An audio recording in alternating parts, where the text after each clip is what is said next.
минбаъд дохил карда мешавад, ин дар он ҷой кардани як рафаи алоҳида муқобили ҳама номзадҳои ба вакилӣ ва муқобили ҳама ҳизбҳо низ дар инҷа ҷо карда мешавад ва минбаъд мо пешниҳод менамоем ки дар бюллетени интихоботӣ масъалаи хат задани номи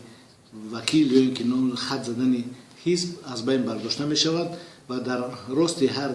муқобили ҳар як номзад ва ҳар як ҳизб як квадрати холие гузошта мешавад ки шахси интихобкунанда метавонад дар он ишораи худро гузорад. ва дар маҷмӯъ ман фикр мекунам ки ин тағйироти иловаҳое ки мо пешниҳод намудем барои васеъ кардани хоҳи мардум, барои ҷараён бахшидан ба раванди демократии ҳаёти ҷомеа мусоидат менамояд ва дар интихоботи минбаъда аллакай